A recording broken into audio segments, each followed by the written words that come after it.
Hello everyone, I'm Kate Broug and this is The Pivotal Moment. Together we will talk to 100 of the most inspiring and powerful women entrepreneurs in New York. They will tell us about what it takes to set up your own company, how to be the architect of your own career, and how they are reshaping the business world. I'm an entrepreneur myself and I'm looking forward to hearing their stories along with you. She's a philanthropist, an artist, a mother, and a model. She's not an entrepreneur in the conventional sense, but rather a social entrepreneur. In 2012, Choichun Leung started the Young Girl Project, a nonprofit organization seeking to make the world a better place by battling child sexual abuse. With autobiographical cartoon-like drawings of naked little girls, Choi illustrates that battle. As an artist, Choi was the assistant to the visionary pop artist Peter Max, and over the course of her life explored a range of crafts such as metalworking, woodworking, music, and silversmithing. Ever so stunning at 52, Choi recently signed with Elite Model Management. Originally from Wales, she moved all over the world: Bejing, Hong Kong, Germany, London, and eventually New York, all the while raising her only daughter. And today, she is a guest with us on this episode of The Pivotal Moment. Choi, thank you for being here today. Thank you for inviting me. You started the Young Girl Project. What made you want to do this? Personal experience. I had, experienced sexual abuse as a child and for many years struggled with confronting that reality. And I think doing artwork was my form of communication that allowed me to survive, inevitably thrive in processing those emotions and memories that came up.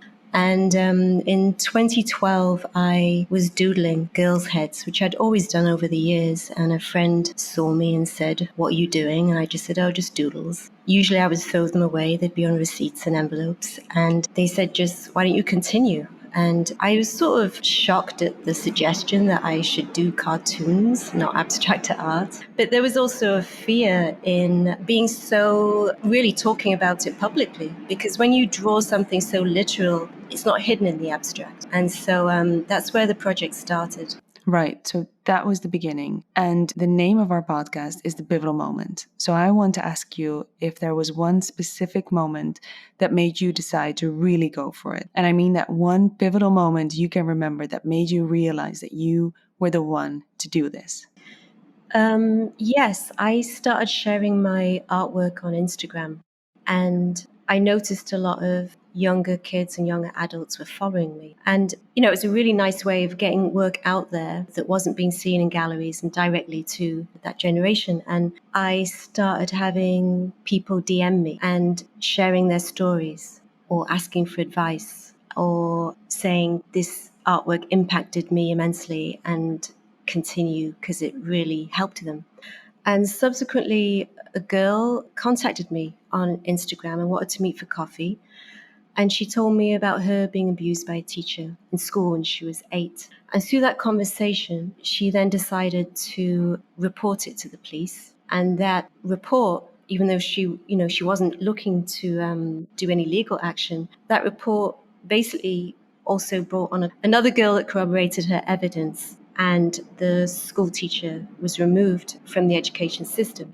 And she had to deal with, even though she's still anonymous, there were a lot of people that were supporting him, calling her a liar. And these are the issues and problems that a lot of kids and young adults are facing without, even because, someone like him had entrenched himself in the community as a very outstanding citizen. And she was labeled as, the troublemaker and the liar. So, but right now it's a case. And that to me is, the project doing its job. He won't be able to, hopefully harm another kid. That's amazing. So the drawings you make for the Young Girl Project are these cartoon-like drawings of naked young girls.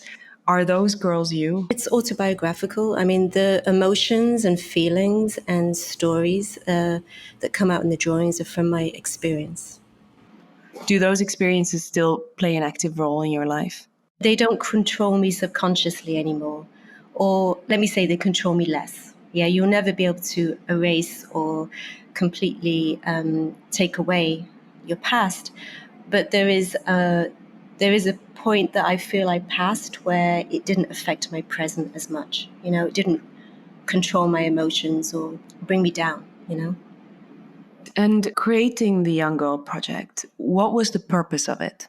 The main purpose is to raise awareness. 95% of child sexual abuse can be prevented by awareness, according to the Lawrence Kids Foundation. And I felt that with my drawing, the most effective tool I had was visual communication. And where do you start with raising that awareness? Is that communicating with the children themselves, or is that communicating with the parents, or does it start in schools with teachers? Where do you start?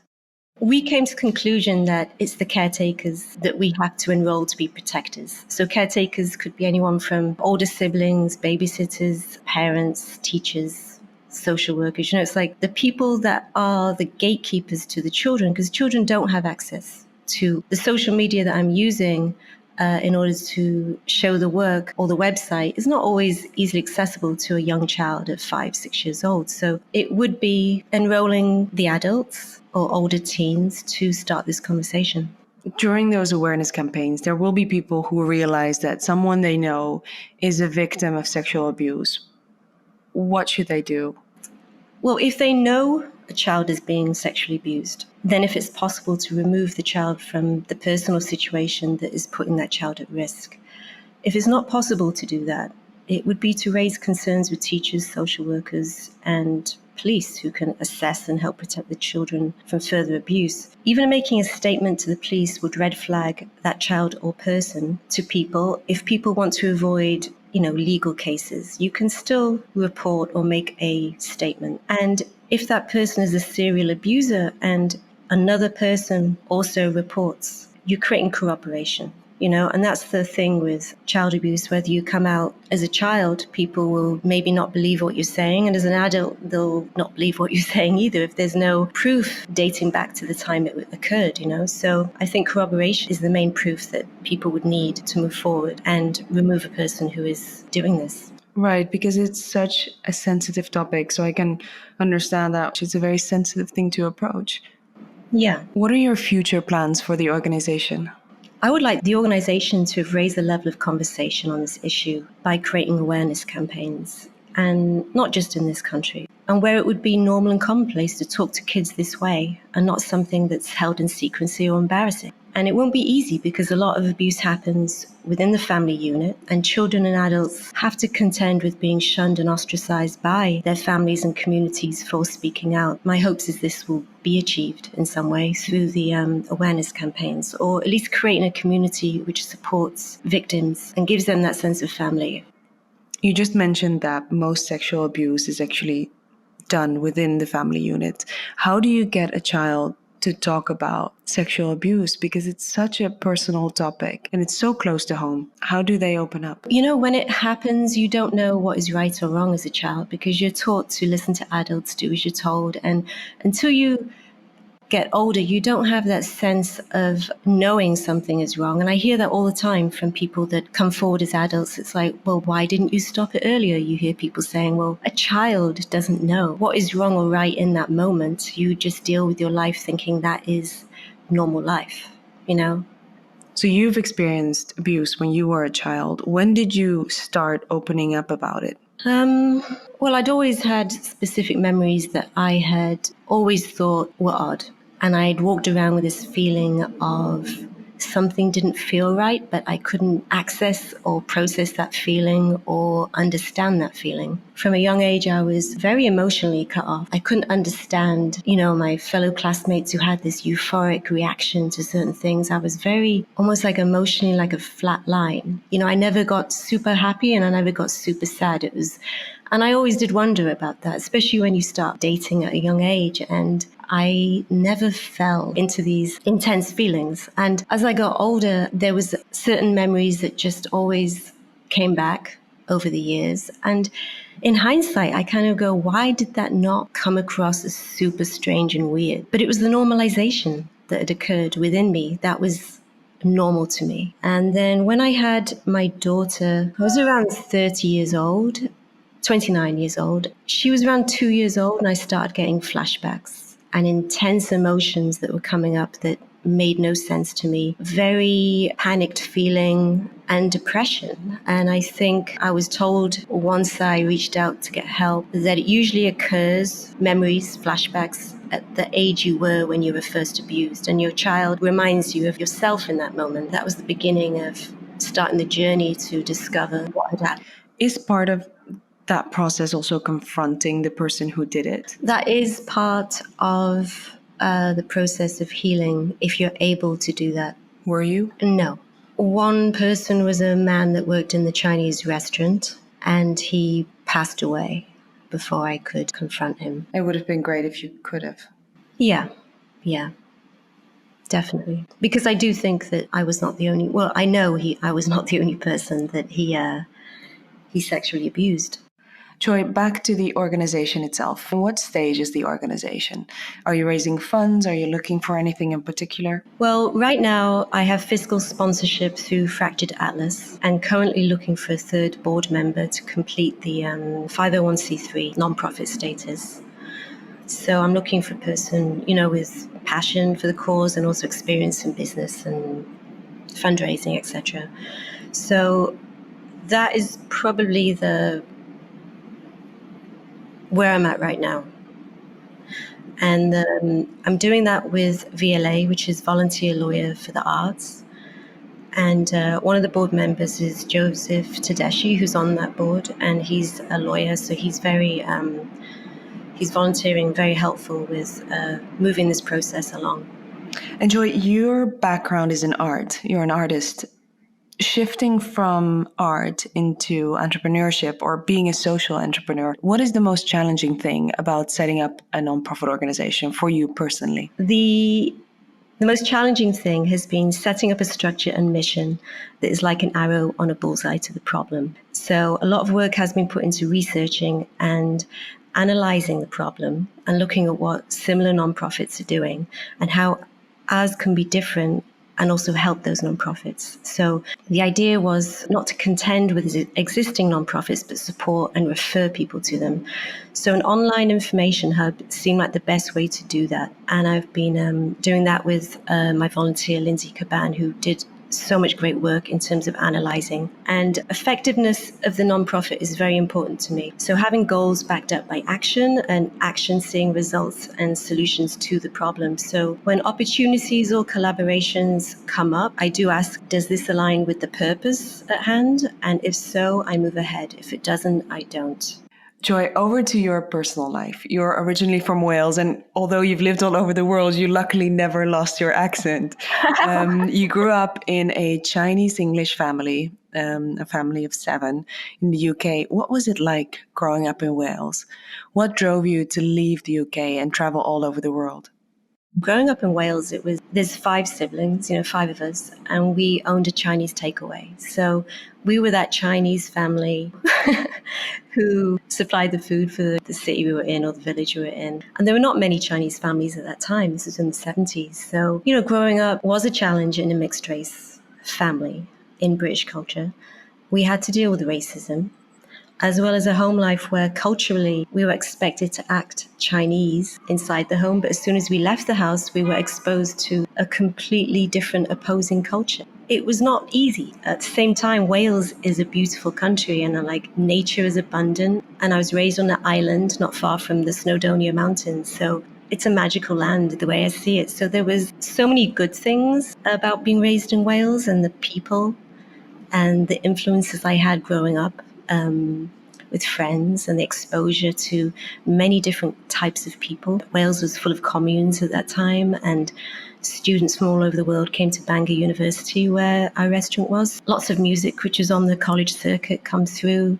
So there was a lot of great things about it and a lot of challenging things. Where I left at 17, I had to go to college to study metalwork. If I could, I would have left at 12 years old. I was on a mission, very young, to leave home, get away from, get away from this feeling of being controlled or restricted. And I remember going to Hong Kong at 11 years old in the late 70s, I think it's 79. And to me, it was that's when I decided I'll be leaving this country. And then after that, it was really just what opportunities came up, I would just say yes. And saying yes brought you all over the world because you've lived in Beijing, in Hong Kong, Germany, London, and eventually New York. Which of those places resonated most with you and why?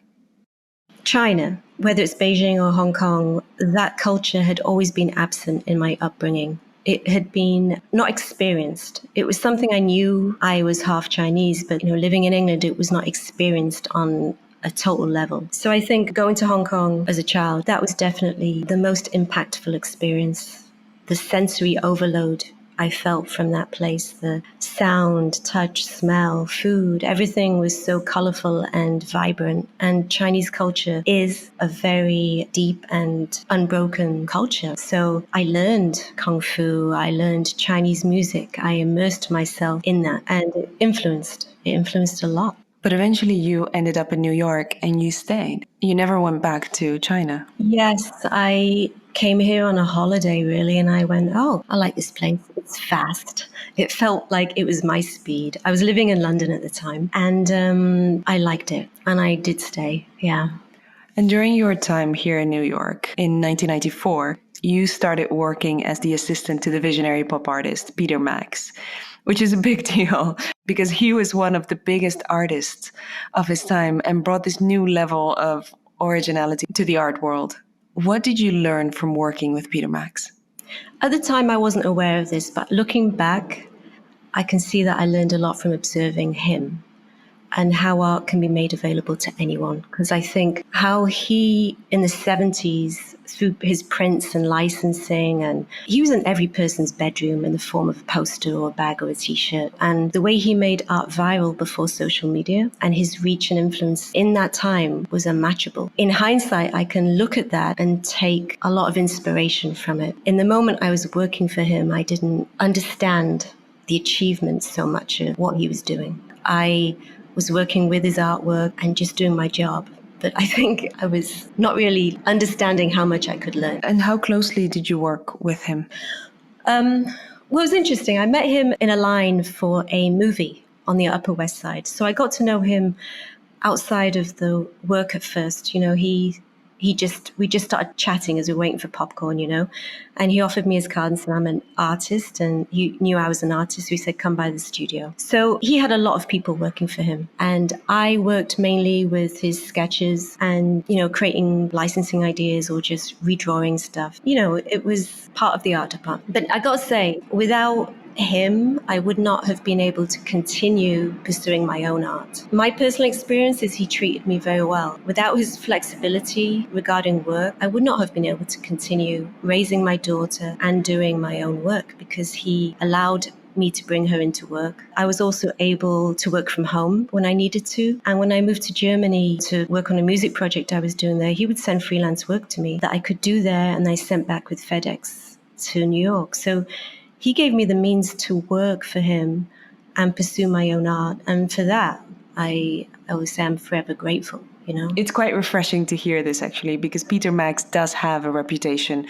for being quite an unusual person. Yeah, I can only talk about my experience, and that's my experience. He facilitated me to continue my art, and I believe that facilitation is also what has took me to the Young Girl Project. Without those years of being able to practice, I wouldn't be where I am now, You just mentioned raising your daughter while working with Peter Max. And I want to shift to motherhood for a second, because you've raised your daughter as a single mother. And while raising her, you've traveled all over the world. How did you manage that? Well, she was a very easy baby. I always say, she never cried when she was young, but I'm a very deep sleeper. So maybe she did, and I just didn't hear her. But I would be working on a painting and she would easily just sit next to me on the floor working on her own work. So I was very, very lucky to have a kid that was also creative and also got lost in her own head, It's like, it was difficult, but I didn't do it alone. Even, you say she didn't have a father that was in her life financially or physically, but I did have friends, and I had great friends that supported me and helped me in all those ways. And without them, I would not have been able to have done the traveling or had those experiences. So I think when I think of raising her, I do think of the family, my own chosen family that was around me that helped me with this. And your daughter is a model. She's signed with Elite. And at 51, you recently also signed as a model with Elite Model Management. It's a bit of a shame we don't have a camera here because you're obviously studying women. But how did you get into modeling? How did you get signed with Elite? Well, my daughter got signed and a job came up for a mother-daughter shoot. I think that was with Proenza Schürrle, I think a film. And they cast me and Sahara to work together on this. And that's how it started. I actually did sign with Elite just not long ago. It was last summer. So I was 51 years old and never done modeling before then. I was always just doing art. So it was weird. So that's how I got signed. It was really because of my daughter, doing the mother-daughter shoot and then people seeing what I was doing and Elite also supporting what I was doing. But what is it like to do a modeling gig with your daughter? Well, I saw another side of her because, you have a kid and I relate to her at home and, do this, do that, take out the garbage and then catching up this way. But in working with her, I saw how she was and I was kind of blown away how she was like a different character on set, very communicative, advocating for herself. It was interesting. I saw another side of her character, it was a good thing, yeah. Choi, looking back on your life up to now, what would you have done differently? Until recently, I would have said no.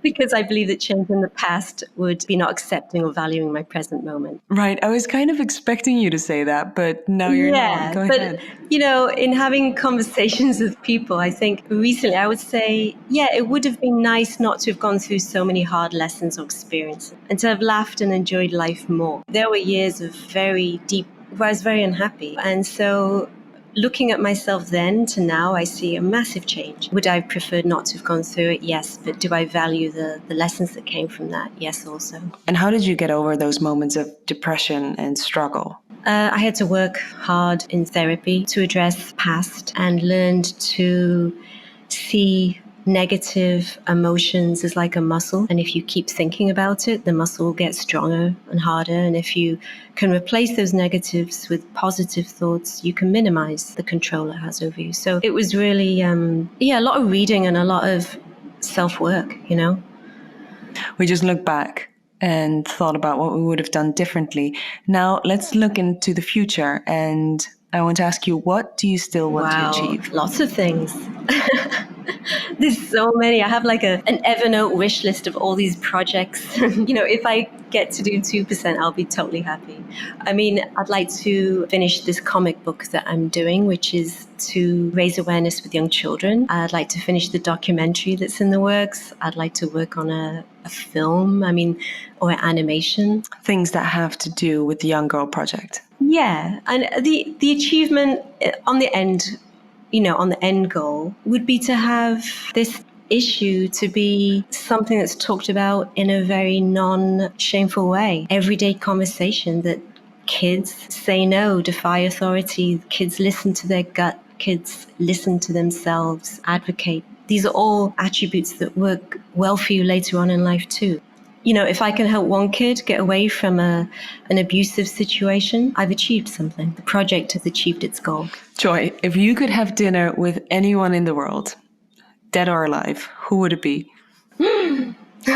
Dead or alive? This may sound strange, but my father was adopted and I don't know his parents. And I think I would be curious to know and sit down and have dinner with them because in my family, we all have very different traits, but artistic. And I'm curious to know what they did, who they were, because genetically we carry traits from our ancestors or our relatives that we, even if it's physical attributes or whatever, I think in a way it would be connecting with that. I can think of other situations, but I think that was my biggest curiosity.